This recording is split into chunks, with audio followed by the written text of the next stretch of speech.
करके सभी लोग ये करते रहेंगे और सूक्ष्म व्यायाम और जो जरूरत है वो करते रहेंगे और सुनते रहेंगे चीफ गेस्ट महोदय को। जी अगला आगे सत्र शुरू करने का कष्ट करें।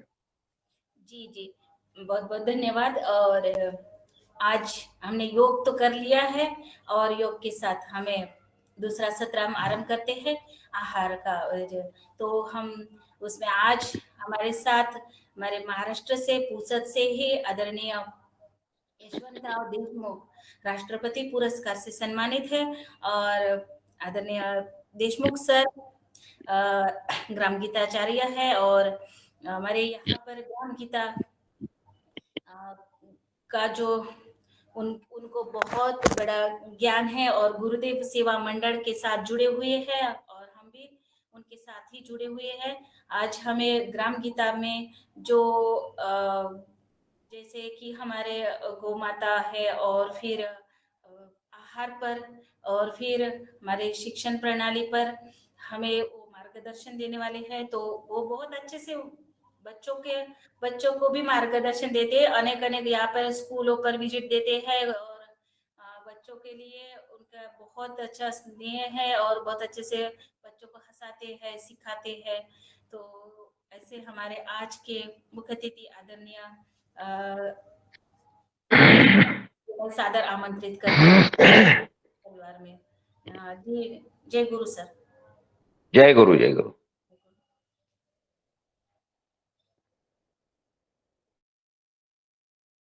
अब आप अपना शुरू कर दीजिए सत्र सर। अब सबको सुनाई दे रहा है, मेरा आवाज आ रही? हाँ आपकी आवाज सुनाई दे रही है सर।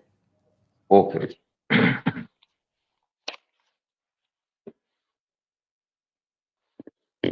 प्रार्थना से शुरू करेंगे। जी जी। भूमि स्वर्गताम यातु मनुष्य यातु देवता धर्मो सफलता यातु नित्य यातु शुभोदया।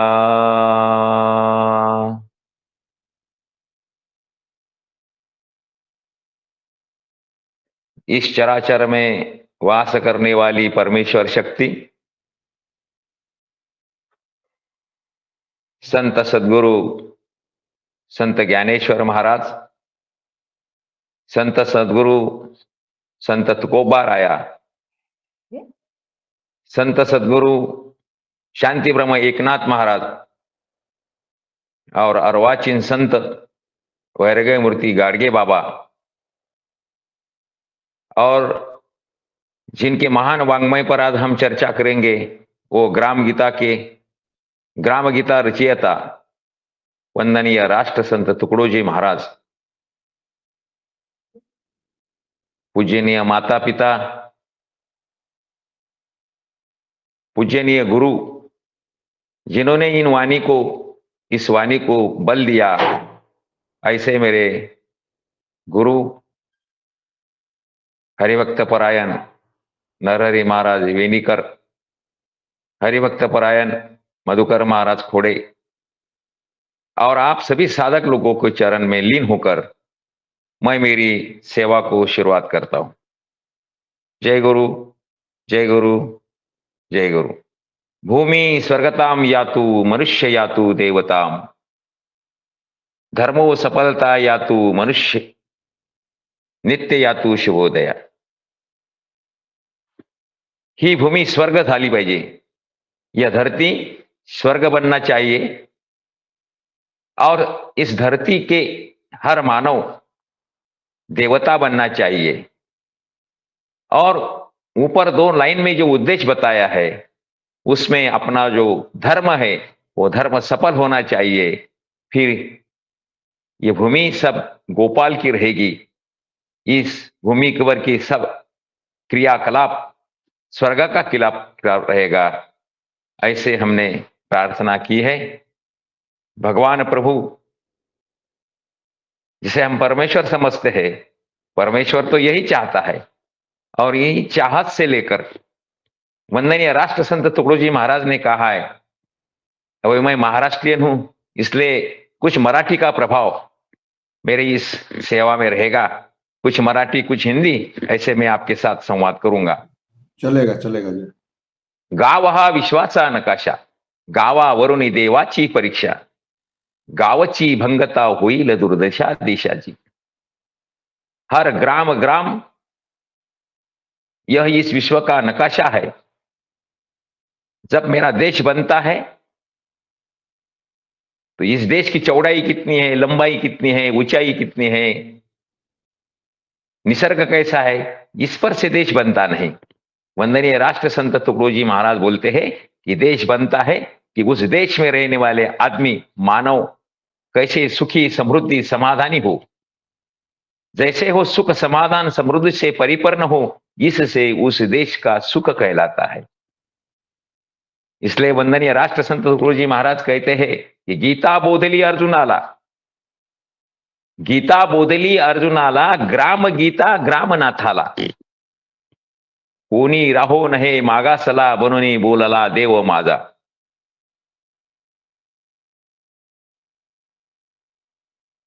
अर्जुन के मन का संदेह दूर करने के लिए भगवान श्री कृष्ण ने अर्जुन को गीता कही है.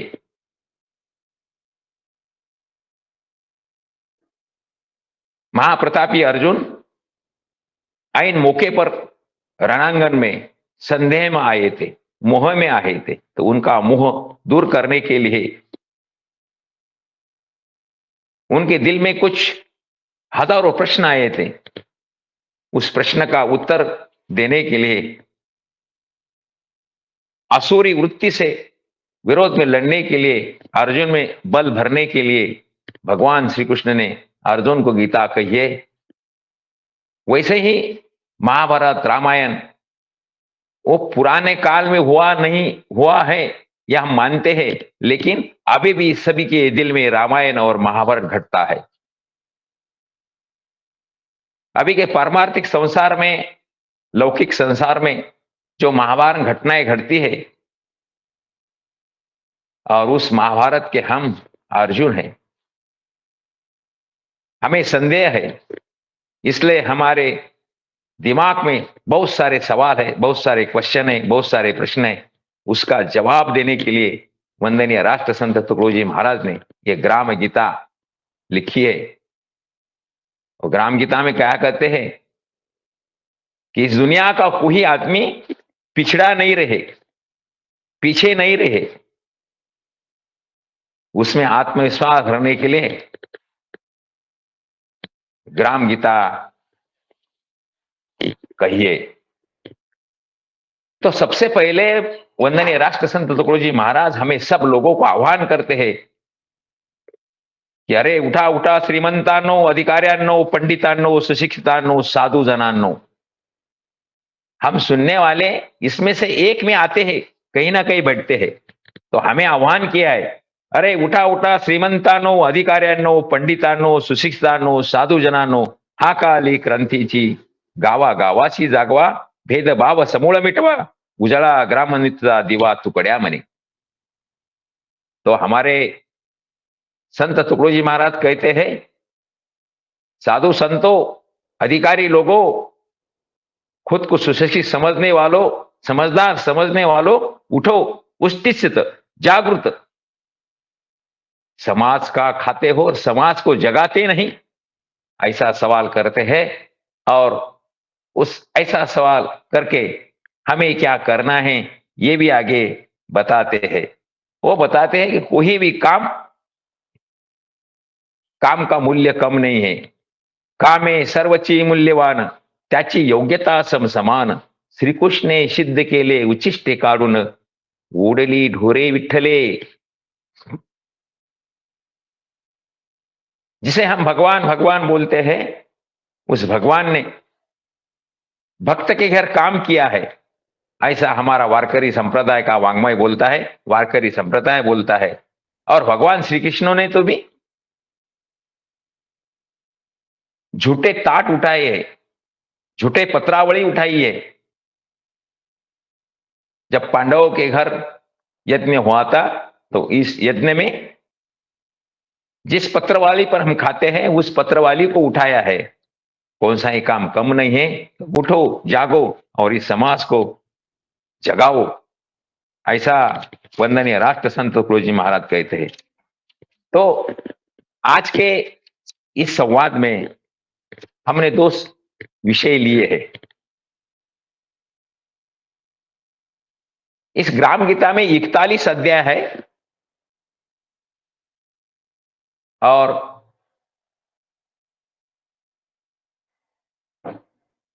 3,500 से भी ज्यादा वो है पंक्तियां है। तो हमने आज की विषय लिया है कि हमारा आहार कैसा हो।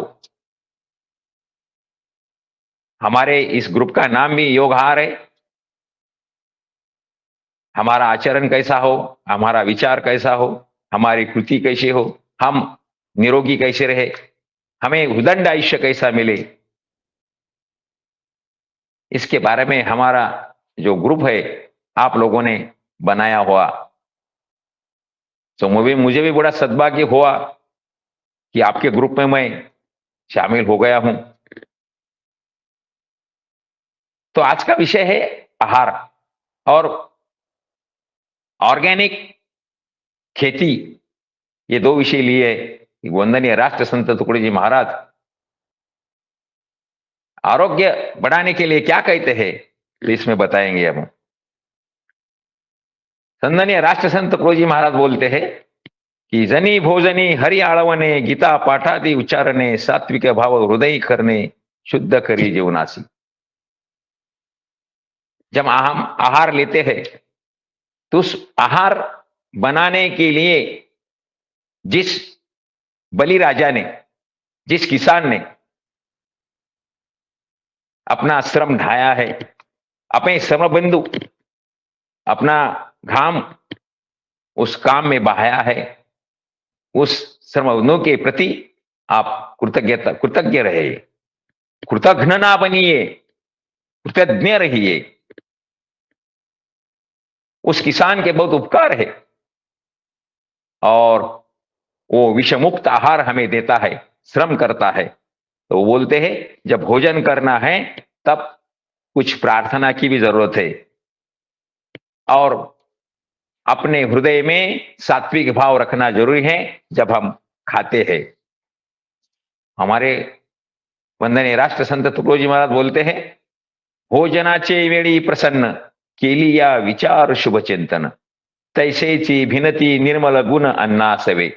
जैसे जैसे आप सोचोगे, जैसा मन, जैसा अन्न और मन वैसा अपना शरीर बनेगा। इसलिए जब हम भोजन करते हैं तो भोजन के समय शुभ चिंतन अपने दिमाग में रहना चाहिए और हमारा मन प्रसन्न रहना चाहिए। तभी जब हम खाते हैं तो उसका अन्न रस तभी बन जाएगा।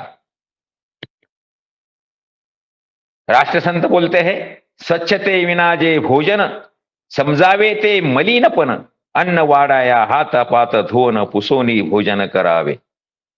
स्वच्छता और भोजन, जहां स्वच्छता हो वहां ही भोजन करना चाहिए। इसलिए हम भोजन करते वक्त स्वच्छता की ओर ख्याल देना चाहिए।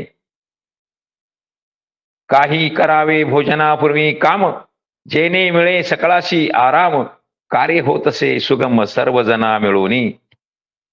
राष्ट्रसंत बताते हैं कि बिना काम भोजन करना महापाप है, श्रम बिना भोजन महापाप है। जो सिर्फ काम न करते हुए सिर्फ खाते ही रहते हैं उसका निषेध वंदनीय राष्ट्र संत तुकडोजी महाराज ने किया है। आराम हराम है। जब आप श्रम करोगे आपके श्रम बिंदु ढाएंगे, आपके श्रम बिंदु निकलेंगे और वो उसके बाद जब आप भोजन बैठोगे तो आपके दिल को बहुत चाहत मिलेगी, बहुत आनंद मिलेगा। भोजन में आनंद मिलेगा, आपको प्रसन्नता आएगी, आप किसान के प्रति कृतज्ञता रखोगे। और कुछ क्रिया रहती है भोजन करने के बाद। हम क्या करते हैं, हमारे इधर पानी का आचमन करते हैं। भोजन के ताट को पहले पानी दिखाते हैं। भोजनापूर्वी आचमन, याचा उद्देश अग्निप्रदीपन, चित्राहुनी जल आवर्तन, समर्पणी हाच त्या भावाचा।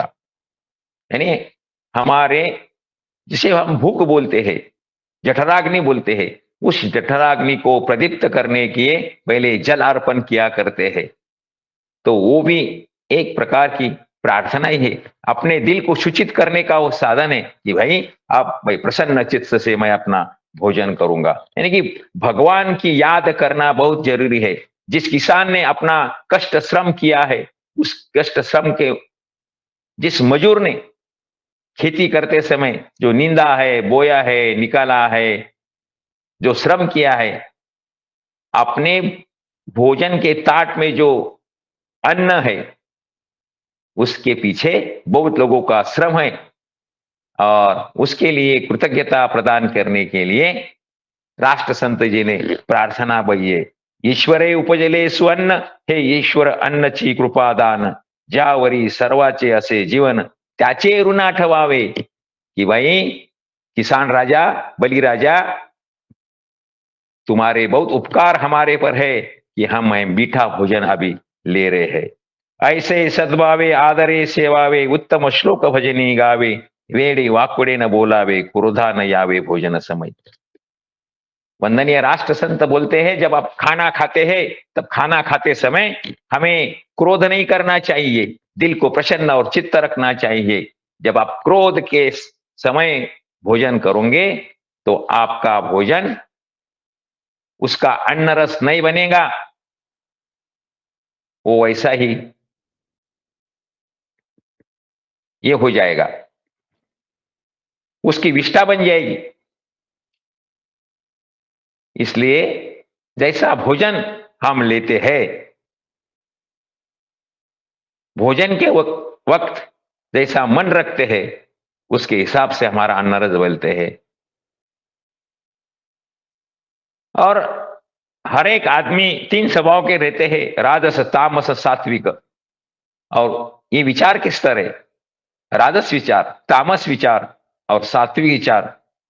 तो राजस, तामस, सात्विक भोजनाचे अनेक प्रकार, त्यात आपली शक्ती पाहुनी सम्यक पचैल तैसे घ्यावे। अन्न के प्रकार बताए हैं कि राजस अन्न, तामस अन्न, सात्विक अन्न, ये भोजन के प्रकार है। और जिस जो भोजन हमें पचता है, वही भोजन हमें लेना है। मानवाने काय खावे म्हणजे मानवपणी शोभावे, हेच येते पहावे लागते सज्जनासी। अरे क्या खाने के बाद आदमी सज्जन आदमी बनेगा? हाँ, जरूर बात है। खाने के ऊपर ही आदमी क्रूर बनेगा या सज्जन बनेगा या क्रोधी बनेगा या आनंदी बनेगा, ये बहुत निर्भर है। क्योंकि हमारा जैसा अन्न है वैसा मन बनता है, और जैसा मन बनता है वैसा स्वभाव बनता है।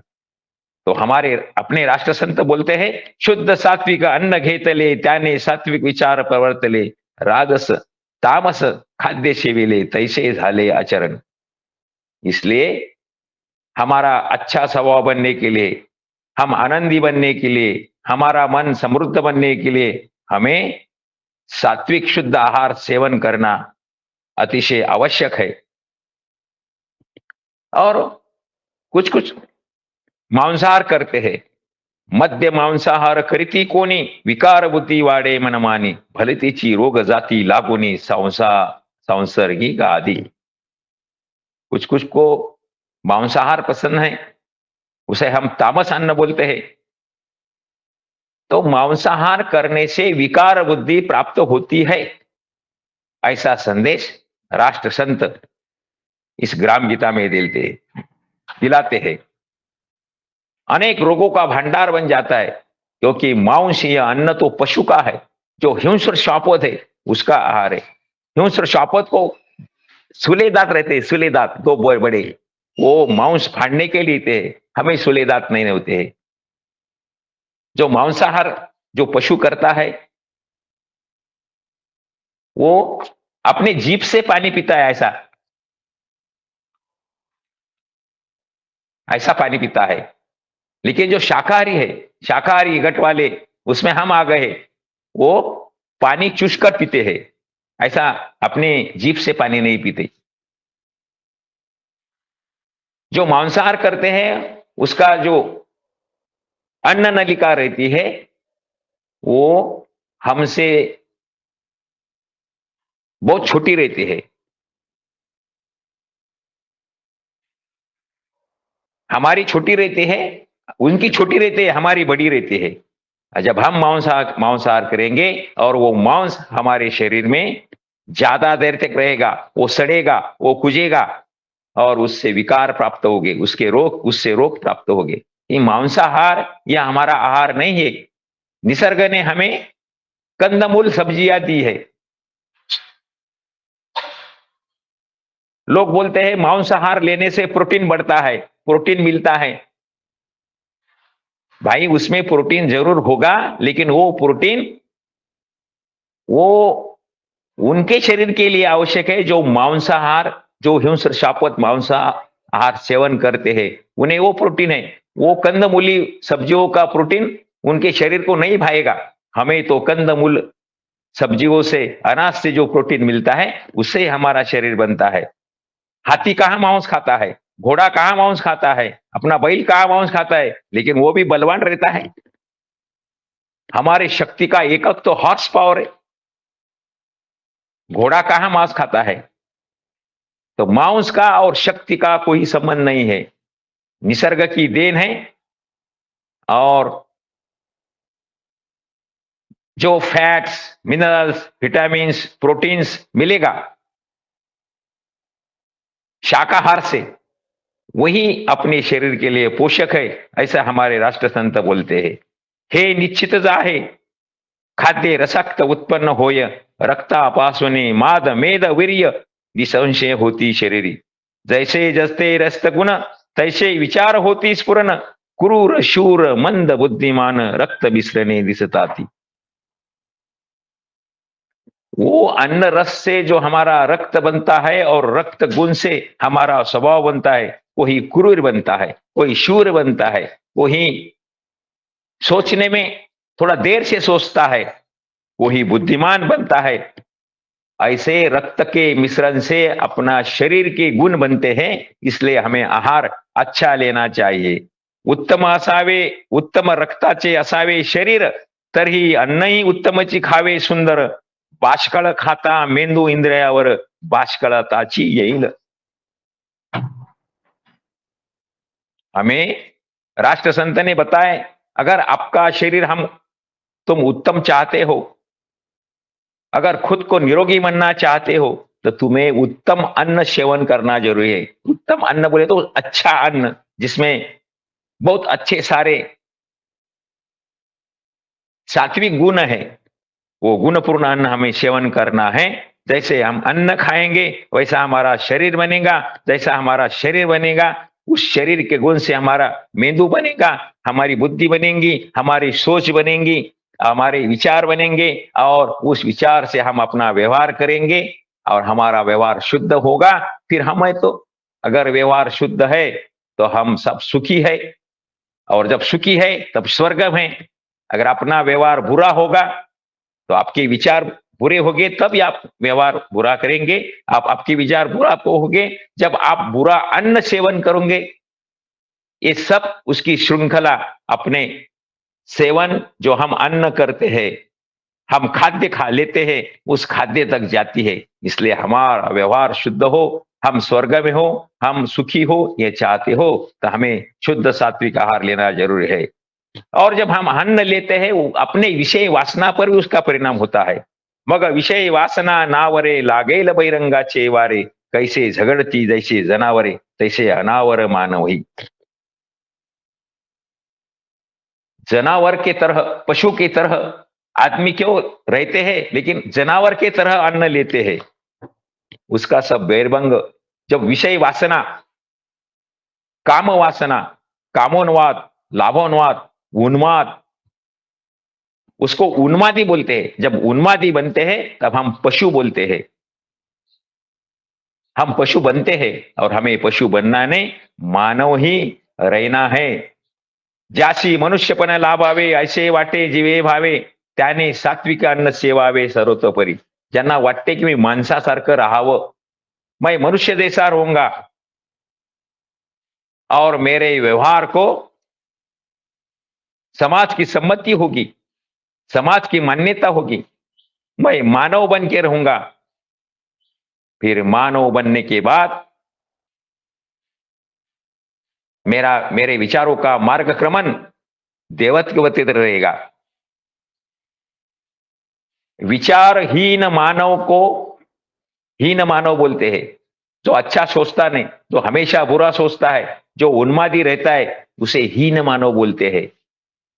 हीन मानव के पहले राक्षस मानव, राक्षस मानव से हीन मानव, हीन मानव से देव मानव, देव मानव से दिव्य मानव। ये मानवता की पगडंडी है, मानवता के स्टेप है। तो हमें देवत्व की तरफ जाना है, दिव्यत्व की तरफ जाना है। और इस मार्ग के जाने के लिए हमें अच्छा अन्न सेवन करना जरूरी है। तो वंदनीय राष्ट्र संत बोलते हैं, साधे सहज ताजे पावन हेची असे सात्विक अन्न, नाना विकृतीचे मिष्टान्न ते सात्विक अन्न नव्हे। सात्विक आहार असला पाहिजे, साधा आहार असला पाहिजे, त्यात मिनरल, व्हिटॅमिन, फॅट्स, प्रोटीन्स हे परिपूर्ण असलं पाहिजे। आणि हे मिनरल, विटामिन्स, प्रोटीन्स जब हम ताट में देखते हैं तो पोली, सब्जी, पूरी, भाजी, साग, भात, चावल, ऐसे उस खाद्य को बोलते हैं। और जब मुंह में डालते हैं तो हमारी जीभ उसका टेस्ट, उसकी चव बताती है। खारट, खट्टा, मीठा, तीखा। जब अंदर जाते हैं तो उसकी बॉडी केमिस्ट्री के नाम अलग है और फूड केमिस्ट्री के नाम अलग है। क्या बोलते हैं उसको? उस फूड केमिस्ट्री को बोलते हैं यानी कि अन्न रसायन शास्त्र। उस अन्न रसायन शास्त्र में उसके नाम अलग है। वही अन्न का नाम रहता है कि भाई इसमें कितने प्रोटीन है, भाई इसमें कितने विटामिन है,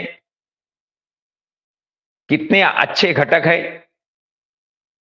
कितने खनिज है, कितने मिनरल्स है, कितने कार्बोहाइड्रेट्स है।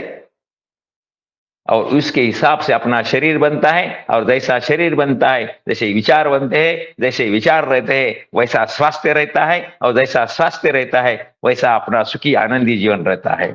इसलिए हमें अच्छा सात्विक भोजन अन्न लेना जरूरी है। और सिर्फ स्वाद के लिए ही खाना नहीं है। मुझे मीठा बहुत पसंद है, तब हम दिन भर मीठा नहीं खाते रहेंगे। मुझे तीखा बहुत पसंद है, मुझे लज्जतदार बहुत पसंद है, मुझे बहुत तेल युक्त पदार्थ बहुत पसंद है, मुझे बहुत तले हुए पदार्थ बहुत पसंद है, तो वही खाते नहीं बैठना है, उसका भी अपाय होता है। राष्ट्रसंत बोलते हैं, कोणी स्वादासाठी भोजन करीती, नको असेल ते पोटात कोंबती, मग बिमारी घेऊन उठती, कॉलरा अपचन संग्रहणी। मुझे पसंद है, पेट भरने के बाद भी हम खाते रहेंगे, खाते रहेंगे, खाते रहेंगे, तो वो ज्यादा खाए वाला अन्न, खाद्य हमारे लिए वो गार्बेज है, कचरा है। कचरा कुंडी में जो हम कचरा डालते हैं। तो जितना चाहिए, जितना आवश्यक है, उतना ही खाना चाहिए। हमारी जीभ एक जीभ लालसा है। ये लालसा बहुत लालची है, वो मांगती रहती है, और दो, और दो, और दो, बार बार मांगती है। इसलिए हमारे पांचों इंद्रियों को हमें संयम में रखना चाहिए।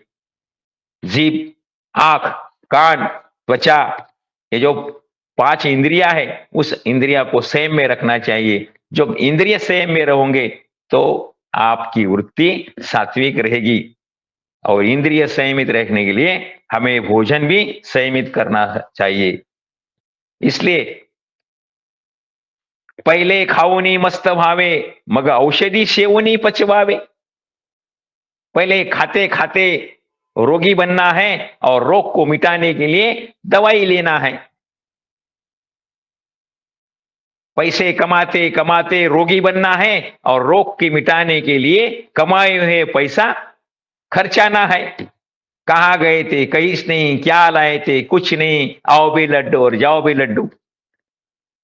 इसलिए वंदनीय राष्ट्र संत बोलते हैं कि पहले खाओनी मस्त भावे, मग औषधि घेऊनी पचवावे। हम क्या करते हैं? मुझे पचन नहीं हो रहा है, थोड़ी पाचक की गोलियां लेता हूं। भाई, गोलियां लेने से पहले prevention is better than cure.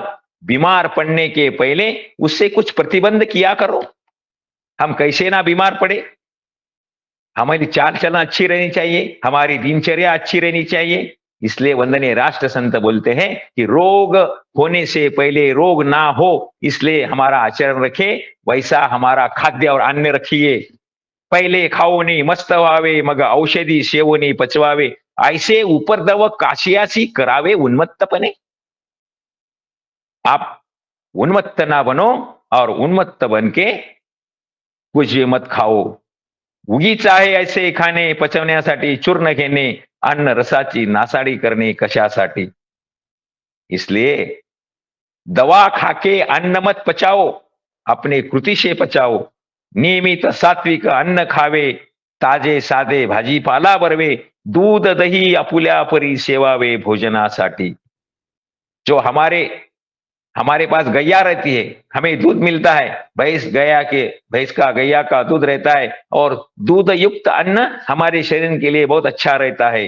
गो दूध नित्य सेवन करावे, काया कल्पची होय तत्वता, शक्ति चपलता बुद्धिमत्ता आरोग्य हाता नित्य राही। जो गो दुग्धादि खाद्य रहता है, उस गो दुग्धादि खाद्य लेने से हमारी त्वचा, हमारा कायाकुल्प, हमारे विचार बहुत अच्छे होते हैं, शक्तिवान होते हैं, चपल रहते हैं, बुद्धिमान बनते हैं, और हम नित्य निरंतर अविरत निरोगी रहते हैं। हमें उदंड आयुष्य मिलता है। निरोगी आयुष्य लाभेल बहुत, अल्प मृत्यू अथवा रोगाची साथ, हे पाऊल न ठेवती गावात तुकड्या म्हणे। यम राजा को भी सोचना पड़ेगा कि इस गांव में मैं जाऊं या न जाऊं। मृत्यु के प्रमाण गांव में कम हो जाएंगे जब तुम्हारा खाद्य अच्छा रखोगे। और ये खाद्य अच्छा रहने के लिए वंदनीय रसंत महाराज ने सेंद्रिय खेती का समर्थन किया है। विषमुक्त अन्न, इस पर वंदनीय राष्ट्र संत तुकडोजी महाराज ने हमें कुछ संदेश दिए। देखो, अभी इस टाइम, नाउ एज, इस युग में विष मुक्त अन्न मिलना बहुत कठिन हो गया है। हम जहां जाए, हम फल लेते हैं, उस फल में भी फर्टिलाइजिंग होता है, उस फल में भी विष डाला रहता है, वो कारपेट में रखा जाता है। सब्जियां लेते हैं, सब्जियां अच्छी दिखने के लिए उस पर रासायनिक औषधि फवारी जाती है, वो पॉइजनाइज किया जाता है। पॉइजनाइज करने के बाद वो अच्छा टिकता है, पकता है, और हम वो खाते हैं। लेकिन खाने के बाद हम ये नहीं सोचते कि ये खाकर हम हमारे पेट में रोग को डाल रहे हैं, रोगी हो रहे हैं। तो वंदनीय राष्ट्र संत बोलते हैं कि भाई, गोपालन करो। गोपालन से जो खत मिलता है, अच्छा खत हमारे भूमि का अच्छा खाद्य होता है। तो बोलते हैं उसके लिए क्या करना है। जब हम स्वच्छता चाहते हैं, स्वच्छता करते वक्त जो कचरा निकलता है, उस कचरा को ही हम खत बनाएंगे, भूमि का खाद्य बनाएंगे। त्यासाठी करावे खतखड्डे, गावाबाहेर जागोजागी उघडे, जनावराचे मलमूत्र सापडे तेही त्यातच भरावे। जो पशु रहते हैं, जो हमारे पालिव प्राणी रहते हैं, उनका जो मलमूत्र रहता है, उस मलमूत्र का उपयोग ही खेती में किया करो। ऐसा संदेश हमारे वंदनीय राष्ट्र संत देते हैं। तेथे बसलिया शौचास, माती झाकावी सावकास, मलमूत्र येऊनी खत रूपास, कारणे लागो म्हणोनिया। अरे, इस धरोहर की देन है। हमारी विष्ठा भी, पशु की विष्ठा भी, मानव की विष्ठा भी नाकाम की नहीं है, वो भी हमारे काम की है। वो खेती का खाद्य बनता है, और वो खेती का खाद्य बोले तो खत बनाने के लिए वंदनीय राष्ट्र संत बोलते हैं कि चरों के संडास कीजिए। चरों के संडास बोले तो विष्ठा के बाद उस पर मिट्टी डालना, और वो मिट्टी डाल के हम अभी हमारे सेफ्टी टैंक में पानी डालते हैं। पुराने काल में अगर इधर अभी भी जो स्वावलंबी रहते हैं तो उस पर मिट्टी डालते हैं, और मिट्टी डालने के बाद उस टैंक में उसका खत बनता है विष्ठा का, और वो खत खेती में डालते हैं। तो बताया है की उसका खत करो, अहो ही निसर्गाची रचना, समजली पाहिजे सर्वजना, खाद्याचे होते खत जाना, खतापासून खाद्य उत्पत्ति। पहले तो हमें यह समझना होना कि ऑर्गेनिक खेती और ये सेंद्रिय खेती क्या है। सेंद्रिय उसका विग्रह किया तो सह इंद्रिय, जो हमारे इंद्रियों से, पशु के इंद्रियों से जो निर्माण होता है, जो वनस्पति के इंद्रियों से, फलों से, फूलों से, पानों से जो गिरता है उसका खाद बनाओ। हमारे इंद्रिय से जो विसर्ग रहता है, विसर्जन रहता है, उससे खाद बनाओ, और वो खाद अपने वनस्पति का खाद्य होता है, अपने अनाजों का खाद्य होता है। तो खेती का खाद, खेती खत उसे बोलते हैं। या खताची झाली जोपासना, तीच कळते आळ्या उत्पन्ना, खत नसता भूमीची दैना होए लागे। अगर इस जमीन को, खेती को खत नहीं होगा तो वो नाकाम रहेगी, ना उपज रहेगी, उससे अनाज नहीं उपजेगा। इसलिए वंदनीय राष्ट्रसंत बोलते हैं, मूत्र विष्ठा हड्डी मिसळली, याने भूमीच स्फूर्ती चढली, पुन्हा पेरणी करता उद्भवली प्रचंड कनसे। जब हम सेंद्रिय खत खेती में देंगे तो ये अनाज उपजाने के लिए वनस्पति में कुछ जीवाणु, सहयोगी जीवाणु काम करते हैं, और वो सहयोगी जीवाणु वनस्पति का खाद्य बोले तो क्या है? वनस्पति का खाद्य बोले तो हम ये बोल सकते हैं कि नत्र नत्र।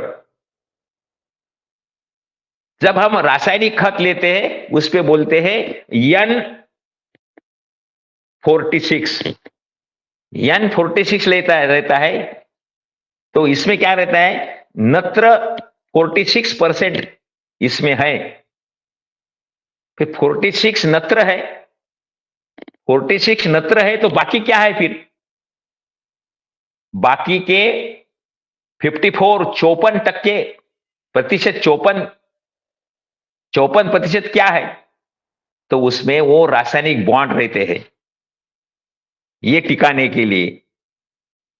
तो वो अपने जो उपयोगी जीवाणु हैं, जो इस नत्र का विघटन करते, उसको NO3 बोलते हैं। NO3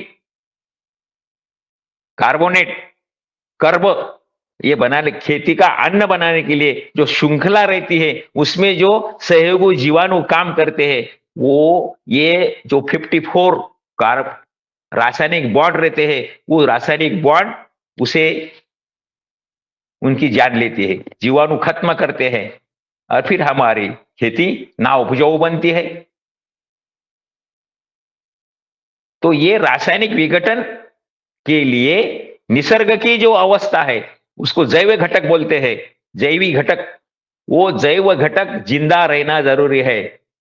सहयोगी जो जीवाणु है, सहयोगी जो कीटाणु है, वो भी रहना आवश्यक है। इसलिए सेंद्रिय से बना हुआ खाद्य दीजिए, वो जीवाणु को प्रोटेक्शन करता है, और जीवाणु उपजाऊ जमीन बनाने के लिए वो अपना काम करते हैं, और अपना खेती पकती है। हमारी खेती विषमुक्त रहेगी, हमारा अनाज, हमारा खाद्य विषमुक्त रहेगा, और हम निरोगी रहेंगे।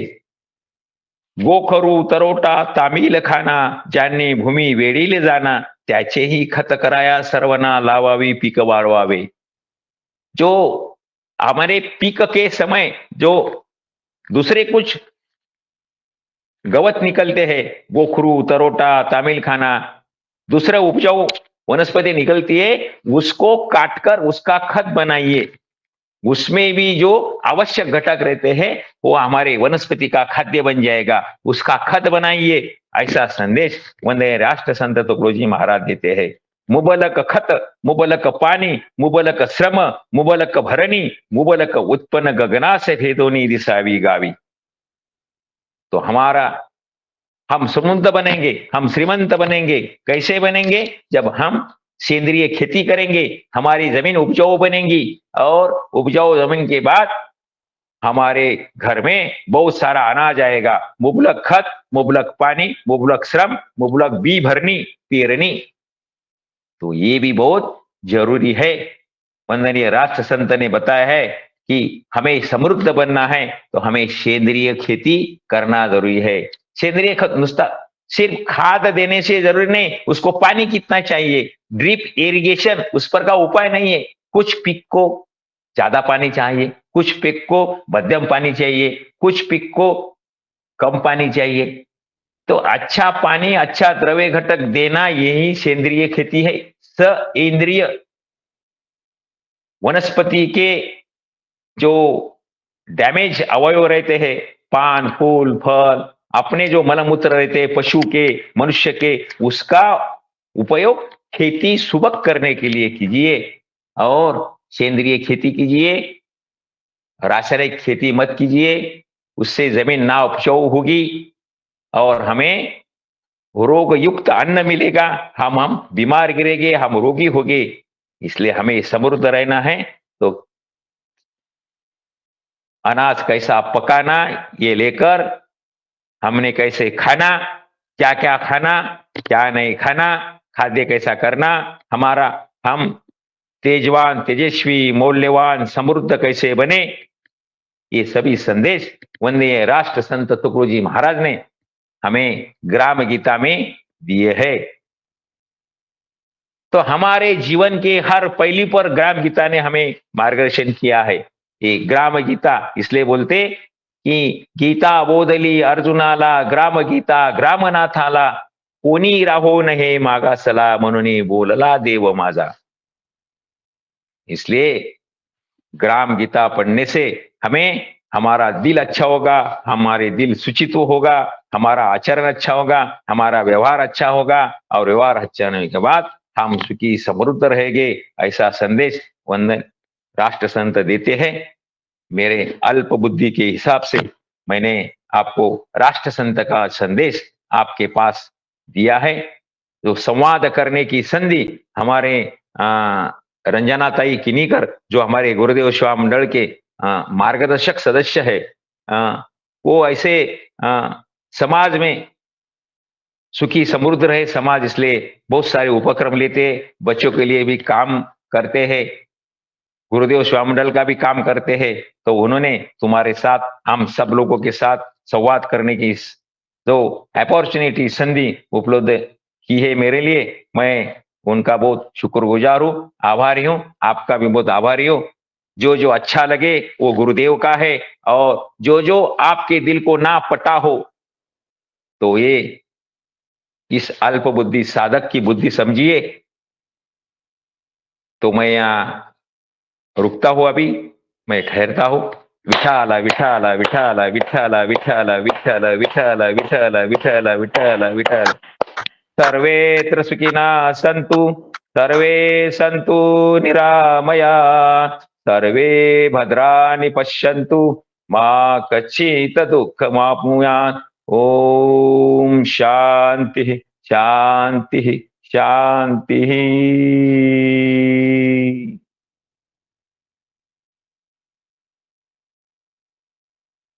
धन्यवाद धन्यवाद।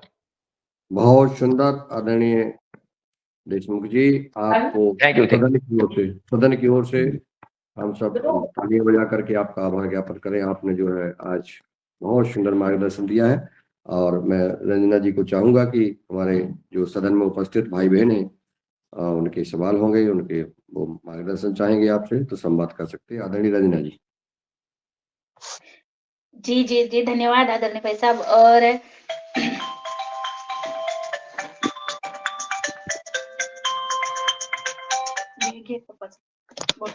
हेलो, आज हमारे बीच में आदरणीय यशवंतराव देशमुख जी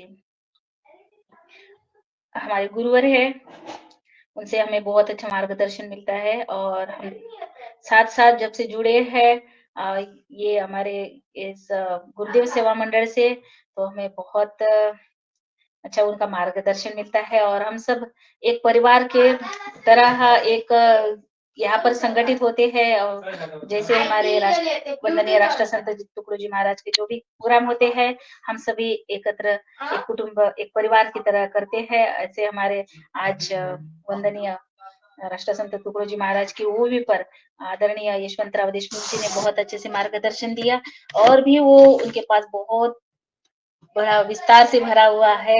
वो और भी आपको सबको फिर से एक बार हमारे युवघर मंच पर और आमंत्रित करेंगे क्योंकि उनके पास ज्ञान का भंडार भरा हुआ है। बहुत वो बच्चों के क्या संस्कार देने हैं इसके बारे में और बच्चों को तो इतने अच्छे से पढ़ाते हैं वो स्कूल में, उनका तो कोई जवाब भी नहीं है और बच्चे जहाँ पर भी कोई प्रशिक्षण शिविर रहते हैं बच्चों के लिए, वहाँ पर उनको आमंत्रित किया जाता है और वो 1 घंटे का उनका विजिट रहती है। बच्चे बिल्कुल खुश होकर आनंद में, मस्ती में उनके साथ बहुत आनंद लेते हैं। उनका जो मार्गदर्शन रहता है तो मैं हमारे ऐसे आज के मुख्य अतिथि जी को सादर प्रणाम करती हूँ, दंडवत करती हूँ और आगे हमारे सदन में हमारे साथ जुड़े हुए सभी भाई-बहन हैं वो अगर कोई सवाल करना चाहते हैं, कोई पूछना चाहते हैं हमारे आहार के बारे में और कोई और भी पूछना चाहते हैं भाई साहब से तो हमारे यशवंतराव देशमुख जी सादर तैयार है आप एक-एक करके अपना हैंड राइज़ करिए और पूछ सकते हैं। जी, मैं आपको आमंत्रित करूँगी।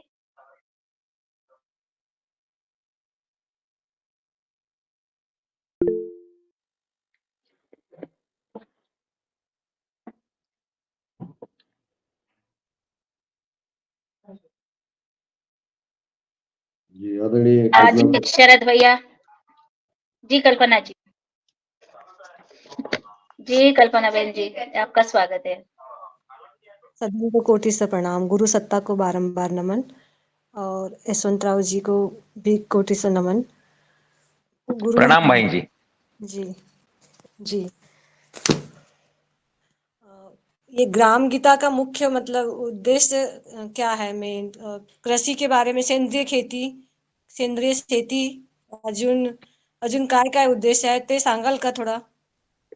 बताएंगे क्या? बहन जी, बहुत सारे उद्देश्य है भरी हुई ये ग्राम गीता है। उसमें बहुत सारे विषय 41 उसमें 41 अध्याय 41 तो मैं आपको बताना चाहता हूं। तो ग्राम गीता में बहुत सारे बोले तो अध्याय 41 है और ओवियों की संख्या 4673 है। तो अनेक है ईश्वर की व्यापकता, जीव दशा, संत देव का स्मरण, आस्तिक कौन नास्तिक कौन, इसके बारे में एक पंचक देवदर्शन नाम का पंचक है। दूसरा है धर्माध्ययन, हम धर्म और धार्मिक कैसे रहे, संस्कार की अवस्था कैसी रहे, ब्रह्मचर्याश्रम जो हमारे 4 आश्रम है वो आश्रम कैसे है, उसमें से वीर्य के रक्षण से राष्ट्र विकास तक मार्गदर्शन किया है। और आगे का अध्याय है आश्रम धर्म, ब्रह्मचर्याश्रम, गृहस्थाश्रम और हम जो ऋण मुक्ति बोलते हैं, समाज का ऋण, माता पिता का ऋण, गुरु का ऋण, हमें सदगति कैसी मिलेगी, ये सब आश्रम धर्म में बताया है। और वर्णावस्था जो प्राचीन काल, वर्णावस्था बोले तो क्या है? वर्णावस्था बोले तो जो हम काम करते हैं, हमारे दादा परदादा जो काम करते उसके हिसाब से वर्ण व्यवस्था बनाई है। लेकिन हमने आजकल के युग में क्या है कि वर्ण व्यवस्था जो है वो वर्ण व्यवस्था जाति को जोड़ दी है, इसलिए ये अराजकता मच रही है कि कुछ जाति को कम लिखना, कुछ जाति को उच्च लिखना। तो ये तो जो इसकी कला है वैसा काम करेगा, ये बताया है। दूसरा संसर्ग प्रभाव, दूसरा है आचार प्राबल्य, गांव के पुढारी कैसे हो, गांव के इलेक्शंस कैसे हो, गांव में आरोग्य शुद्धि कैसे हो, गांव के नहर से गांव में रहने वाला सरपंच, गांव में रहने वाला नेता, गांव के मतदार कैसे हो, इसके बारे में ग्राम गीता में मार्गदर्शन है। दूसरा सेवा धर्म है। गांव में जो कलाकार लोग रहते हैं उनका आदर कैसा करना चाहिए, उनके कला का उपयोग कैसा करना चाहिए, ये सब ग्राम गीता में बताया है। ग्राम का रक्षण कैसा करना चाहिए। गांव में कुछ असुर लोग रहते हैं, कुछ सर्व लोग रहते हैं, कुछ उन्मादी लोग रहते हैं और कुछ देवत्व के समान लोग रहते हैं। तो देवभक्ति कैसा करना है, धर्म वैसा कैसा करना है, आचरण कैसा करना है। देव म्हणजे कर्तव्य शूर, न्याय नीतीचे माहेर, क्रांती कार्याचे दिव्य निर्झर, अग्रेसर जगा माझी. वेड लागले देवा भलत्याला, देव म्हणती भलत्याला, वेड लागले जगाला, देव म्हणती भलत्याला. देव देव यानी क्या है, भक्ति भक्ति यानी क्या है, भक्ति भक्ति क्या करते हो, भक्ति भी एक खोका है, बिना आचरण चरित्र पालन, भक्ति में भी एक धोखा है. तो जिस भक्ति में धोखा हो, जिस भक्ति में शोषण हो, जिस भक्ति में भय हो, उस भक्ति कुछ काम की नहीं है, उस भक्ति से भगवान भी प्रसन्न नहीं होगा. तो भक्ति कैसे करना है. देव देव यानी क्या है, जो क्रांति कार्य में अग्रसर रहता है और न्याय नीति का माहिर रहता है, वो भगवान है. ये मैंने उदाहरण दाखल आपको बताया है. तो देव दर्शन क्या है, देव धर्म क्या है, साधना क्या है, भक्ति क्या है, ग्राम शुद्धि क्या है, ग्राम का आरोग्य क्या है, और गोवंश सुधार नाम का एक स्पेशल अध्याय है. भाई ये जो गैया है, हम गैया के शरीर में 33 कोटि भगवान रहते हैं ऐसे बोलते हैं. 33 कोटि उसके उपयोग है, 33 कोटि उसके आचरण है, 33 कोटि तरह के हम उससे कुछ भावनिक, मानसिक, कायिक उसके फायदे हैं. तो इसलिए हम बोलते हैं कि भैया के शरीर में 33 कोटि भगवान रहते से. कोटि बोले तो उस पर कोटि करना, उस पर उसको क्या बोलते हैं, उसको शब्दों में रखना. तो क्या क्या आधार है. तो ये देखा है गाय, गैया कैसी, गैया कैसा जतन हो, उनका रास क्यों हो रहा है, उनका दिव्यत्व क्या है, गोवंश में सुधारना कैसे लाना है, गोवंश है करके हम सात्विक आहार कैसा ले सकते हैं, सदाचार में कैसा आचरण होता है. हमारे भगवान श्री कृष्ण ने गैया का पालन किया है. तो गैया बोले तो गो गो इंद्रिय, गैया पालन इंद्रिय से, आचरण से, व्यवहार के शुद्धता से, आचार से गोवंश को हमारे राष्ट्र संत ने जोड़ा है. तो बहुत सारी बातें, श्रम संपत्ति है, गरीबी श्रीमंती क्या है, गरीबी श्रीमंती के भेद में जो कलह मचता है, उस कलह को कैसा नष्ट करना चाहिए, जीवन कैसा रहना चाहिए, जीवन शिक्षण कैसा रहना चाहिए, पुत्रधन संपत्ति जमा करने के बजाय हमारी संतति अच्छा हो.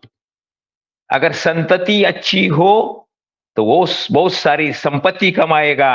अगर संतति नालायक हो तो माँ बाप ने, अपने दादा परदादा ने कमाई हुई संपत्ति वो कुछ क्षण में गवा देगा.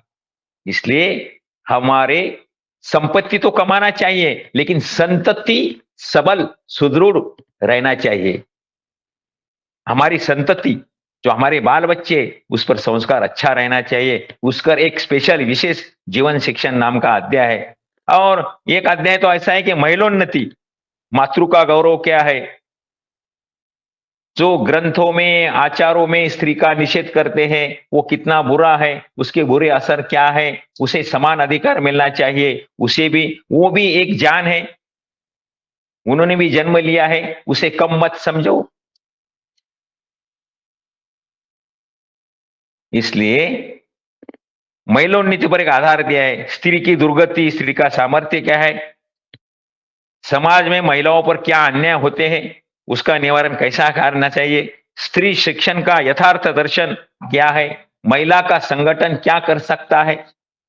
इस महिलाओं के उन्नति के बारे में महिलोन्नति नाम का एक विशेष अध्याय दिया है. अपना वैवाहिक जीवन कैसा हो, अपने जन्म से लेकर जब मोक्ष धाम में हमारा संस्कार किया जाता है मरण के बाद, वो मोक्ष धाम में करने वाला संस्कार भी कैसा हो, इसके बारे में ग्राम गीता में दिया है। बहुत सारे विषय 41 अध्याय है और 3673 उसमें हुआ है। बहुत सारे एक ज्ञान का भंडार है ग्राम गीता। ग्राम जी, गीता सब लोग पढ़ेंगे तो हमारा स्वर्ग बन जाएगा। धन्यवाद। ये वीर रस से आपने ये बताया कि राष्ट्र निर्माण होता है, इसको बच्चों को हम शालाओं में बता सकते हैं, तो इसको आप थोड़ा सा संक्षिप्त में 2 लाइन आप बताइएगा कि उसका हाँ। ये करके कैसे। तो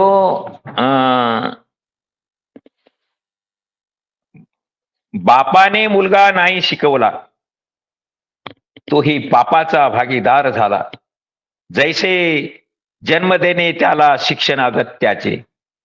अभी शिक्षण का सार्वत्रिकरण तो अभी अभी आ गया है। वंदनीय राष्ट्र संत तुकोजी महाराज ने 60 वर्ष के पहले बताया है कि शिक्षण का सार्वत्रिकरण कैसा हो। तो शिक्षण कैसा हो, अपनी संतति कैसी हो, अपनी ये उस पर क्या संस्कार करना चाहिए, ये वंदनीय राष्ट्र संत तुकडोजी महाराज ने अपनी इस ओवी में बताया है। शिक्षणाची जीवनाचे काम दोन्हीही सांगड व्हावे उत्तम, चिंता नसावी जीवनाची दाम मागण्याची भीक जैसी। अगर शिक्षा अच्छी दोगे तो उसके जीवन में भिकारपन नहीं आएगा। मुलगी बहुत शिकली शाळे माजारी, परी स्वयंपाक करता न ये घरी, काय करावी विद्या चातुरी कामावी न लंगडीती। वंदनीय राष्ट्र संत बोलते हैं, हम क्या बोलते हैं, हमारी लड़की बहुत पड़ी हुई है, उसे घर काम नहीं किया तो भी चलेगा। लेकिन वंदनीय राष्ट्र संत बोलता है, भाई वो कितने भी पड़ी हो लेकिन घर के कुछ चंद काम उसको आना चाहिए। अपने पति को उसके उसे जो पसंद है वो पसंदीदा खाना बना के देना चाहिए। तो बहुत पड़ी है, कलेक्टर बन गई है, आईपीएस बन गई है, तो उसको कुछ खाना बनाना जरूरी है। घर के काज कुछ काम आने चाहिए। सभी शिक्षण स्कूल में नहीं मिलता, घर में भी कुछ कुछ शिक्षण देना पड़ता है। अशिक्षित स्वयंपाक करून खाई आणि सुशिक्षित चने फाकीत राही, दोरास घालता हे वांदाई तेथे पराधीन। इसलिए वंदनीय राष्ट्र संत बोलते हैं कि भाई अपने बच्चों को सभी शिक्षा दीजिए, कला का शिक्षा दीजिए, कला गुण का शिक्षा दीजिए, उसे सुदृढ़ बने, चित्रकला पढ़ाइए, धनुर्विद्या पढ़ाइए, मल विद्या पढ़ाइए, चर्म कला पढ़ाइए, कला संगति पढ़ाइए। ये बहुत सारे बातें वंदनीय राष्ट्र संत तुकडोजी महाराज ने इसमें दिया है। जो माँ बाप अपने बच्चों को समय देते नहीं उनके बारे में बताया है। आई बापास फुरसत नाही, कामास जाता अडचण येई, मुला बाळाची आबाळ होई, हे सर्व ओठे विद्याश्रमे। त्यानेची त्यांना असावे शिक्षण, कैसे करावे बालसंगोपन, आपले काम द्यावे नेमून, मुला मुलींना कैशापुरी। तो नाही तरी एककल्ली शिक्षण घेऊन वृत्ती केली, आपण फसवणी दुसऱ्याच फसवली, मुले बाळे ऐसी हो। तो हम शिक्षण लेते हैं तो उस शिक्षण से वो सुखी होना चाहिए। शिक्षण ऐसे घेणे ज्याने जीवन जगता यावे सुंदरपणे, दुबळेपणांदन घेणे यासी शिक्षण म्हणू नये। हमारे बच्चों को शिक्षा देना बोले तो क्या है, पूरे दुनिया के तमाम शिक्षण तज्ञों को से भारी शिक्षा की व्याख्या दिली आहे वंदनीय राष्ट्र संत तुकडोजी महाराज। शिक्षण ऐसे देने ज्याने जीवन जगता है वे सुंदरपने, जो कुछ भी पढ़ा है उस पढ़ाई से उस ज्ञान से वो अपनी जिंदगी अच्छा बनाए, जीवन में सुखी रहिए। हम क्या बोलते हैं कि आईपीएस अधिकारियों ने आत्महत्या की, कलेक्टर ने आत्महत्या की, वकील ने आत्महत्या की, खासदार ने आत्महत्या की, आमदार ने आत्महत्या की। क्यों भाई, ली हुई पढ़ाई। डॉक्टर ने आत्महत्या की, पेपर में देखते हैं, हम टीवी में देखते हैं। क्यों भाई, जो पढ़ाई ली, जो ज्ञान लिया, वो सुख से जीने के लिए उसे काम नहीं आया, इसलिए उसे जीने में, मरने के बजाय जीने में बहुत दर्द था, इसलिए उसने मरण को अपना लिया। तो जो भी शिक्षा लेते हैं वो सुख चैन की उनसे काम आ जाए, ऐसे संदेश वंदनीय राष्ट्र संत तुकडोजी महाराज देते हैं। बहुत सारी बातें हैं, उसमें एक तास लगेगा, एक अध्याय को 1 तास लगेगा। बिल्कुल बिल्कुल। धन्यवाद माजी, मैंने बताने की कोशिश किया कुछ। जी जी जी, धन्यवाद। और धन्यवाद कल्पना बहन जी, आपने हमारे योगार के मुख्य अतिथि आदरणीय यशवंत देशमुख जी से बात कर ली। और अब मैं आदरणीय सबसे पहले श्री मुन्नीलाल भाई साहब, पतंजलि किसान सेवा समिति के राज्य प्रभारी जी हैं मध्य प्रदेश से, और उन्होंने ही ये देशमुख सर, मैं कहना चाहती थी कि आदरणीय मुन्नीलाल भाई साहब ने ही और आदरणीय पवन कुमार सर, आदरणीय विवेक सर, इन सब ने ये कोरोना काल से कार्यक्रम शुरू किया है, ये योगाहार कार्यक्रम, और ये स्वैच्छिक योगाहार कार्यक्रम है। तो पहले मैं आदरणीय मुन्नीलाल भाई साहब से सादर आमंत्रित करती हूँ। जी जी, आदरणीय आज के हमारे चीफ गेस्ट महोदय यशवंत देशमुख जी, आपको प्रणाम। प्रणाम प्रणाम प्रणाम। आपसे सुनकर के जो आज सुना, आपको ऐसा लग रहा है कि आपको सुनते रहे और आप यथार्थ जो आपने चित्रण किया है, चूंकि मैं ज्यादा समय नहीं लूंगा, और आपने जो शिक्षा के बारे में और सेंद्रीय खेती के बारे में जो बताया है, सेंद्रीय का अर्थ बताया है, गीता और ग्राम गीता, इसमें थोड़ा सा कितना अंतर है वह ये बताने का कष्ट करें। बाकी हमारे अन्य लोग आपसे सवाल करेंगे, और फिर हम लगातार आपसे निवेदन भी करेंगे कि इसको आप और आगे बढ़ाइए, ताकि हम सबको आपका मार्गदर्शन प्राप्त हो सके। जी, गीता और ग्राम गीता में कितना अंतर है? जो भगवान श्री कृष्ण जी ने अर्जुन को गीता बताई है, वो धर्म क्या है और अधर्म क्या है इसके बारे में बताया है। तो अर्जुन के दिल में वो मोहित हुआ था कि भाई ये मेरे तात है, ये मेरे पाप, ये मेरे भाई है, ये मेरे गुरु है। लेकिन भगवान श्री कृष्ण ने बताया, भाई जब ये लोग अधर्म करना चाहते थे, या चाहते थे नहीं, अधर्म किया है। जब दुर्योधन अर्जुन अधर्म कर रहा था, तो ये तू जो शूर महावीर तेरे तात है, पितामह भीष्म है, गुरु द्रोणाचार्य है, जो कुछ भी बहुत बड़े तू उनको भाई समझता है, उसके प्यार में मोहित हुआ है। उस टाइम जब द्रौपदी के पदर को दुशासन ने हाथ लगाया था, तब ये सब शूरवीर, तू जैसे तात बोलता है, जो गुरु बोलता है, जो भाई बोलता है, तो उस टाइम उनका धर्म कहाँ गया था? अब तुझे ये लग रहा है, तू मोहित हुआ है, भाई भाई लोगों की तरफ बाण चढ़ाना, गुरु को बाण से मारना, ये मेरा अधर्म रहेगा। तो उस टाइम उसका धर्म कहाँ गया था? तो धर्म और अधर्म में क्या बोलते, नाते संबंध देखना नहीं पड़ता। अधर्मी है, अधर्मी है, पर का है, न्यायी है, वो न्यायी है। न्याय, धर्म और सत्य की तुझे आराधना करने हैं, तो तुझे ये बाण उठाना पड़ेगा। और जो बुरे विचारों से, कुसंगति से, जो तेरे तात, तेरे वो संगति के साथ है, भाई वो तेरे तात है, तेरे गुरु है, तेरे भाई है, तेरे नातलग है, तेरे सगे सोहरे हैं, लेकिन उनकी बाजू अधर्म की है, असत्य की है, अन्याय की है। इसलिए तुझे बाण उठाना पड़ेगा और तुझे लड़ाई करनी पड़ेगी। इस मोह को बाहर निकालने के लिए भगवान श्री कृष्ण जी ने अर्जुन को गीता बनाई है। तो मैंने पहले ही बताई है कि महाभारत खत्म हुआ नहीं, अभी भी दुर्योधन है, अभी भी दुशासन है, अभी भी अर्जुन है, अभी जी कृपाचार्य है, अभी भी वो क्या बोलते शकुनी मामा है, अभी भी रावण है, अभी भी कंस है, अभी भी धृतराष्ट्र है, जो अपने पुत्र के मोह में अंधा होता है और अपने समाज पर अन्याय करके अपने बच्चों का भला हो, इसलिए जो राजा लोग रहते हैं, जो आमदार खासदार रहते हैं, वो क्या करते हैं कि मेरा बच्चा कैसा ही हो, वो उसको ही मेरा कारोबार चलाने के लिए मैं वारसदार बनाऊं। तो एक मिनट, मैं कंक्लूड करता हूं। तो इस मोह से, इस संसार रूपी मोह से बाहर निकले, इसलिए ग्राम गीता में ये बातें कही है। हम भी अर्जुन हैं, अभी अर्जुन की भूमिका हम निभा रहे हैं।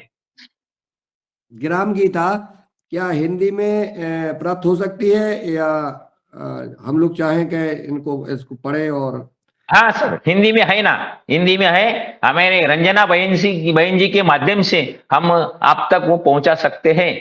वो क्या है, अभी हम महाराष्ट्र हैं तो मराठी का बहुत प्रभाव हमारी इस जीवा पर है, इसलिए वो हिंदी में बोलते वक्त कुछ मराठी उसमें गड़बड़ करती है, इसलिए हम वो डायरेक्ट फीलिंग्स नहीं बता सकते। अगर ये मराठी में कहें तो इससे ज्यादा हम बोल सकते हैं, बोले जी। सहज बोल सकते हैं। प्रणाम। जी जी जी, धन्यवाद आदरणीय मुन्नीलाल भाई साहब। और बहुत सुंदर संवाद। और आगे आदरणीय दुबे सर ने भी हैंड राइज किया था। इससे पहले मैं प्रणाली बहन ने हैंड राइज किया है। जी प्रणाली बहन जी, आपका स्वागत है। ओम। आदरणीय देशमुख सर, आपको शत नमन। आज नमन, प्रणाम आपने बहन जो जी। बहुमूल्य हाँ, आवाज आता है ना प्रणाम मेरा? प्रणाम। ओम। हाँ, आता है। प्रणाम।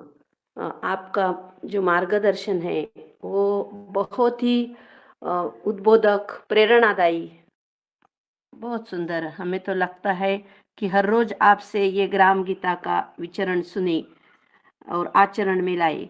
तो एक बात मुझे यही कहनी थी कि मुनीलाल भाई कह रहे थे कि भगवत गीता और ग्राम गीता ये दोनों सगे बहने हैं, ऐसा मुझे बार बार लगता है। एक उनका हृदय एक है। आदरणीय संत तुकडोजी महाराज ने आज के समाज के लिए जीना कैसा चाहिए, इसके लिए ग्राम गीता बनाई है। जी जी जी भगवत जी। गीता भगवत गीता का अभ्यास सभी लोग नहीं कर सकते, ऐसा हुआ होगा, इसलिए उन्होंने अपनी सोपी भाषा में, सीधी भाषा में ग्राम गीता निर्माण की। और मुझे ऐसा ही लगता है कि ग्राम गीता हर एक गांव के लिए बनाई है। तो आज मेरे हरे मन हरे। में एक विचार आया और मैं आपको विनती करती हूँ कि मैं एक स्कूल में टीचर हूँ, हेड मिस्ट्रेस हूँ, तो मुझे लगता है कि इस ग्राम गीता से ही समाज का उद्धार होगा। तो गांव गांव में ये ग्राम गीता रोज सुनने को मिलेगी ना, लोग मिलेगी नहीं, लोगों को सुनवानी चाहिए, तो ही ये जी गांव जी। सुधारेंगे। आगे आगे जाके ये मानव समाज सुधरेगा, क्योंकि वो अच्छा सुनते नहीं है ना। आज हमारा जो योगाहार है ना, वो मुन्नीलाल भाई कह रहे थे, तो ये प्रेरणा लेकर ही, भगवत गीता की प्रेरणा और ग्राम गीता की प्रेरणा लेकर हर एक आदमी जीता है, ये सदस्य जीता है। इसलिए ये सब मोती यहाँ इकट्ठे हो गए हैं। तो इसका प्रचार प्रसार होने के लिए मैं एक आपसे विनती करती हूँ कि पहले विद्यार्थियों के लिए आप एक शिक्षक ही हो, तो छोटा सा वॉइस रिकॉर्डिंग 1-2 मिनट 5 मिनट का करेंगे ना, तो मैं जल्द से जल्द हर रोज बच्चों को वो सुनवाएंगी। मैं तो उद्बोधन देती हूँ, लेकिन दूसरों का सुनने में ना बच्चों को ज्यादा रुचि लगती है। ज्यादा मैं लगता है, तो अच्छा लगता है। हाँ, इसलिए सही मेरी बात है, विनती सही है। बात है। तो आपके विचार बहुत अच्छे हैं, तो छोटा सा वॉइस रिकॉर्डिंग करके आप जो हमारे ग्रुप में डालोगे ना, तो हम सुनवाएंगे कहाँ ही जी जी जी। जाती है। मेरा रंजना विचार बहन जी के यही माध्यम से रहता ये है बात करेंगे हम। कि बूंद बूंद से हौद भरता है, उसी तरह एक एक ज्योति से अनंत ज्योतियां जले, तो समाज का जल्द ही, और हमें यही काम करना है। ज्यादा से ज्यादा प्रसार कैसा हो, इसलिए हमें हमारा समर्पण करना है। मुझे तो मराठी में मैं ज्यादा बोल सकती हूँ, हिंदी में थोड़ा कठिन जाता है, लेकिन हाँ, आप तो संत है, आप संत नहीं नहीं है। हमें नहीं नहीं हमें नहीं, हम आपसे ये साधक है, अमृतपान, साधक। अमृत हाँ, अमृतपान रोज ही मिले ना, तो बहुत बहुत रंजना दीदी, बहुत जी धन्यवाद आपका भी। ओम प्रणाम। जी जी जी, धन्यवाद। अब धन्यवाद बहन प्रणाली जी। और सबको ग्राम गीता मिलेगी बिल्कुल हिंदी में, और सबको अगर अंग्रेजी में भी चाहिए तो भी होगी। अब मगर अब तो ग्राम मुझे गीता तो मराठी में चाहिए, रंजना बहन, मुझे मराठी में चाहिए चलिए, ग्राम बिल्कुल, गीता। बिल्कुल। नहीं, आपको सबको मिलेगी, मैं सबको भेज दूँगी। अब ये करना था कि मैं अब प्रोग्राम में आती, तो मैं लेकर ही आती। बिल्कुल, मैंने प्रण लिया था कि मैं सबको एक-एक ग्राम गीता दे दूँगी। अब चलिए ठीक है, आगे देखती हूँ मैं कैसे होगा। पहले आदरणीय दुबे सर को सादर आमंत्रित करती हूँ, फिर शरद भैया को। जी, जी आदरणीय दुबे सर। धन्यवाद बहन जी। आज की कक्षा बहुत अच्छी रही, उद्बोधन भी बहुत अच्छा रहा, लेकिन साथ ही साथ कल एक खबर जो मेरे पास में आई उससे मैं जरा इस मंच पे साझा करना चाहता हूँ, इसलिए मैंने हैंड रेज किया था कि नासिक जिले के एक किसान ने, मतलब कई सारे किसान थे लेकिन एक किसान ने सांकेतिक रूप में प्याज के दाम जो कम कर दिए और नाफेड ने खरीदी बंद कर दी तो उसने आत्महत्या कर दी। मैं इस मंच पे इसलिए साझा करना चाहता हूं कि कई लोगों ने बहुत अच्छी अच्छी बातें बोली है, राष्ट्रसंत तुकडोजी ने भी बोली है, गांधी जी ने बोली है, बहुत सारों ने बोली है, लेकिन उसका आज के वर्तमान समय में जो स्वरूप हो दिख रहा है, कठिनाइयां दिख रही है, उसके सॉल्यूशंस के बारे में जब तक हम नहीं बोलेंगे तब तक फिर शायद यह काम जो वंदनीय राष्ट्रसंत सोचते थे, गांधी जी सोचते थे, अंबेडकर सोचते थे, विवेकानंद सोचते थे, वो काम अधूरा रह जाएगा ऐसा मुझे लग रहा है। कि वाणी उनकी थी, विचार उनके थे, लेकिन उन विचारों को आज के परिप्रेक्ष्य में क्या करना चाहिए यह जब तक नहीं जोड़ा जाएगा और उसके एक्शन प्रोग्राम्स नहीं बनाए जाएंगे तब तक शायद फिर वही बात होती है कि यह सिर्फ सुनने के लिए बातें हैं, भजन के लिए बातें हैं, कीर्तन के लिए बातें हैं, प्रवचन के लिए बातें हैं, लेकिन व्यवहार के लिए नहीं है।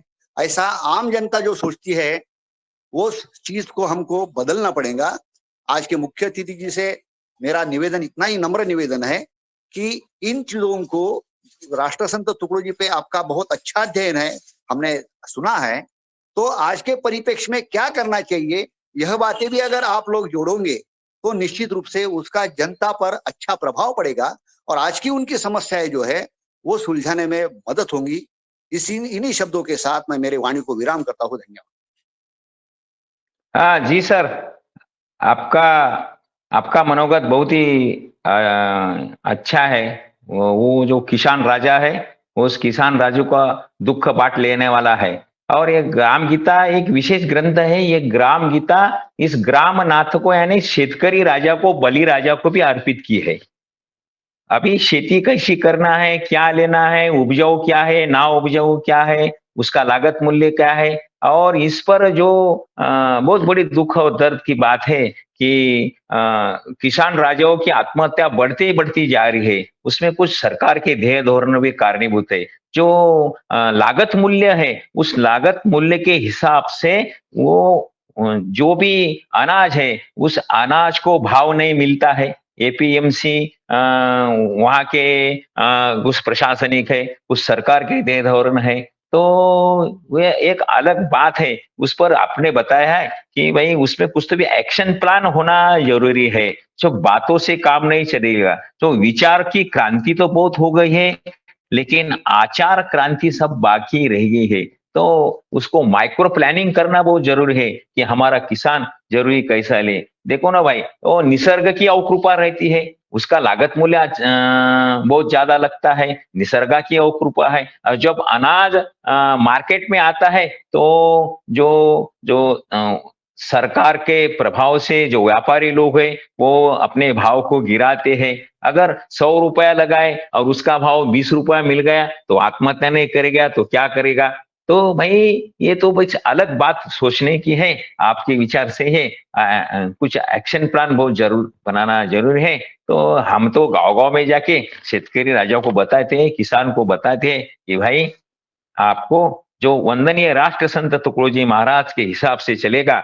और बहुत बड़े संत हैं तुकाराम जी, संत तुकाराम महाराज, उन्होंने तो बताया कि झाकुनी मड़े करावी पेरनी। अगर आपके घर में डेड बॉडी हो, अगर पेरनी का समय हो तो उस डेड बॉडी को ढक के रखिए, पहले पेरनी कीजिए, खेती काम कीजिए। तुकाराम महाराज ने, संत तुकाराम जी महाराज ने भी बताया है कि भाई खेती कैसी करना है, निंदन कैसा करना है, खुरपने कैसा करना है, कैसा अनाज उपजाना है और कैसा उस बारे में क्या क्या सोचना है। ये बहुत बारे अच्छी बातें है। तो ग्राम गीता तो वो शेतकरी राजा के लिए शेतकरी राजा को अर्पण समर्पित है। की है। समर्पित है तो ये बात बहुत जरूरी है, कुछ एक्शन प्लान करना जरूरी है। तो हमारा जो गुरुदेव स्वामंडल है, हमारे रंजना जी है, हमारे गणेश राव धर्माणी जी है, हमारे गुरुदेव के प्रमुख, उनके माध्यम से हम ये उपक्रम हमेशा हमेशा हमेशा ये उपक्रम लेते हैं। जी जी जी जी धन्यवाद। धन्यवाद। जी जी धन्यवाद। और आगे मैं आदरणीय शरद भैया जी मध्य प्रदेश से है, उनको सादर आमंत्रित। सदन को कोटि कोटि प्रणाम।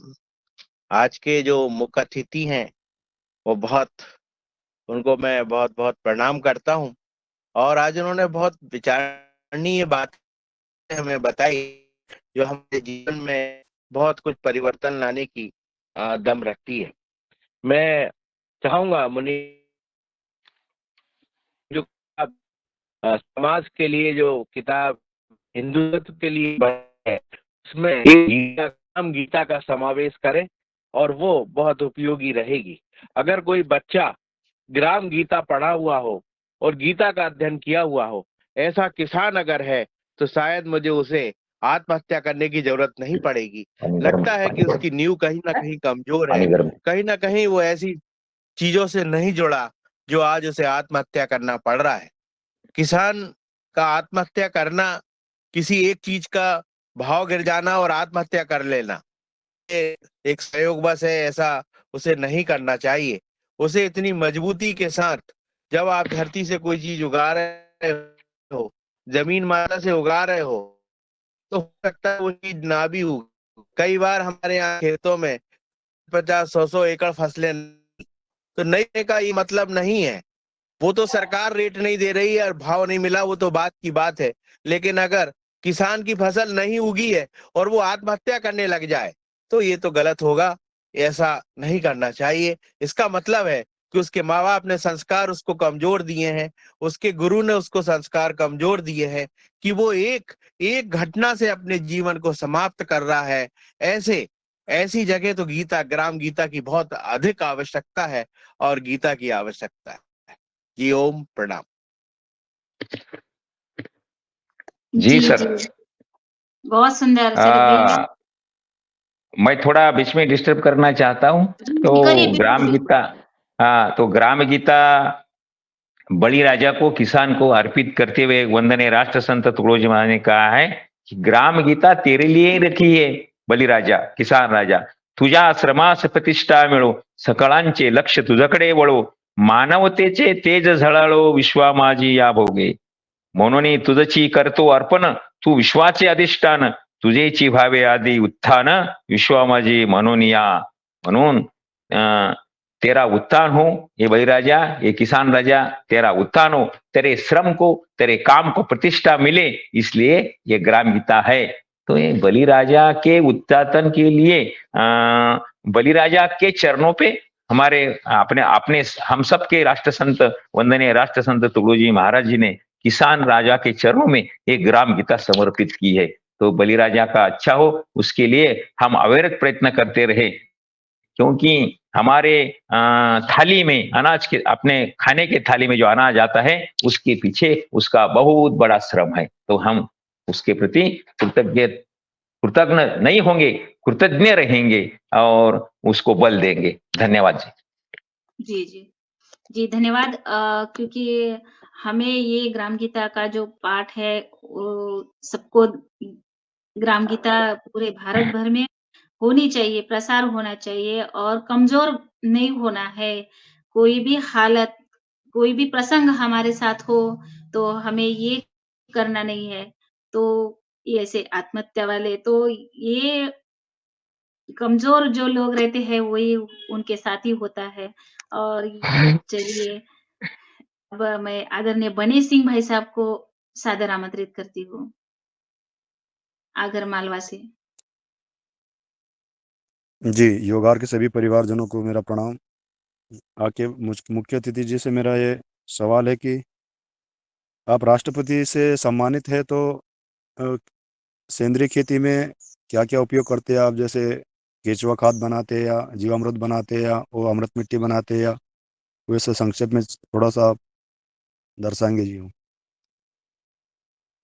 तो हमारे यहाँ इधर क्षेत्रीय खतों का मार्गदर्शन बहुत मिलता है। एक जिनको राष्ट्रपति द्वारा अवार्ड मिला है केंद्रीय खेती के लिए, पालेकर जी है। तो पालेकर जी के वर्कशॉप रहते हैं, हम भी कुछ यहाँ प्रयत्न करते हैं। मेरे पास तो 2 एकड़ की खेती है, तो मैं तो ये निसर्ग खेती करता हूँ। मेरा कोरडो खेती है, तो मैं फर्टिलाइजिंग वो उसका इस्तेमाल नहीं करता। जी, देशमुख सर, आपको राष्ट्रपति पुरस्कार सम्मानित हो गए ना, तो उसके बारे में आप बताइए?